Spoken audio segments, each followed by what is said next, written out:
Hi viewers, welcome back to my channel. ఈరోజు చాలా ఈజీగా టేస్టీగా బ్రేక్ఫాస్ట్ ఎలా చేసుకోవాలో చూపిస్తున్నాను. And it's very healthy. ఇది పోహా. ఇక్కడ మనకి తాలింపుకి కావాల్సింది నార్మల్గా ఈ ఆవాలు, జీలకర్ర, పచ్చిశనగపప్పు, సాయమినపప్పు, ఆనియన్స్, మిర్చి, ఎండుమిర్చి, కరివేపాకు వేస్తాను. అవి వేగాక కొంచెం పల్లీలు కూడా వేయాలి. పల్లీలు కూడా వేగాక క్యారెట్ అండ్ ఆలు తీసుకున్నాను నేను ఇక్కడ. ఇవి ఒక పక్క ఎగుతూ ఉన్నాయి. అండ్ నేనేం చేస్తున్నానంటే పోహా తీసుకొని కొంచెం ఫస్ట్ జల్లిస్తున్నాను. అంటే ఇలా పౌడర్ ఉంటుంది కదా, అదంతా పోయేదాకా జల్లించుకొని ఇంకా ఏమన్నా బ్లాక్గా అలాంటివి ఏమన్నా ఉంటే మొత్తం తీసేసుకుంటున్నాను. ఇవి ఒక బౌల్లోకి తీసుకొని అది నేను వాటర్ పోసుకుంటున్నాను.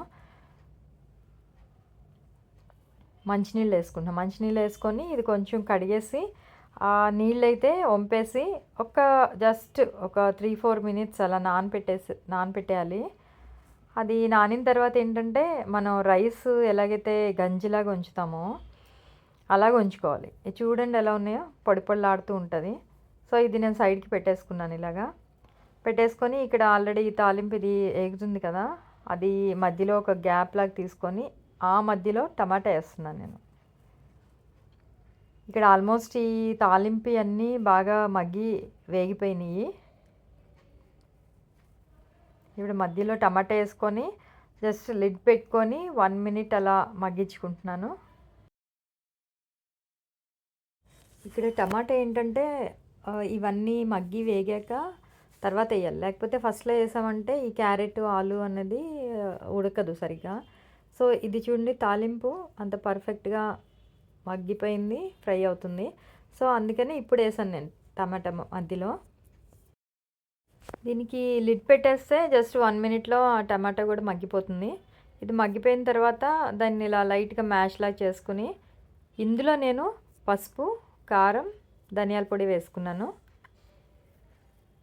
ఇప్పుడు ఇది ఫస్ట్ బాగా మిక్స్ అవ్వాలి కదా, సో అందుకే టమాటాలో అది వెట్గా ఉంటుంది కాబట్టి అందులో బాగా మిక్స్ అయిపోతుంది. సో మధ్యలో ఫస్ట్ మిక్స్ చేసేస్తున్నాను నేను.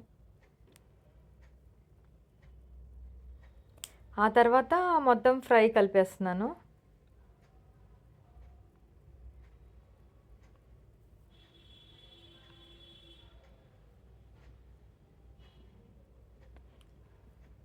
ఇలాగ ఒక 2-4 మినిట్స్ మనం అలా ఫ్రై చేసుకొని ఇది కొంచెం నీరులాగా లేకుండా డ్రై అయిపోయింది కదా, ఇప్పుడు ఏదైతే నానపెట్టామో పోహా, ఆ పోహా ఇందులో వేసేసుకోవాలి.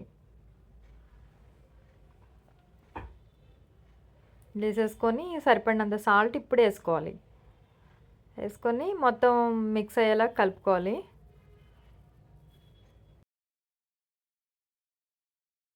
డైలీ దోశలు, ఇడ్లీలు ఈ టైప్ ప్రోటీన్గా కన్నా కూడా ఇలాగ పోహా బ్రేక్ఫాస్ట్ అయితే హెల్త్కి చాలా మంచిది.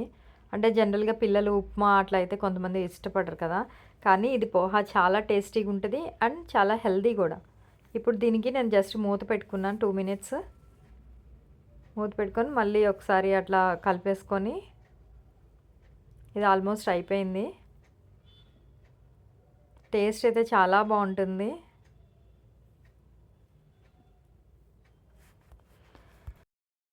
చాలా ఈజీగా త్వరగా ఒక మంచి టేస్టీ బ్రేక్ఫాస్ట్ చేయాలంటే అండ్ హెల్తీ బ్రేక్ఫాస్ట్ చేయాలంటే this is the best breakfast.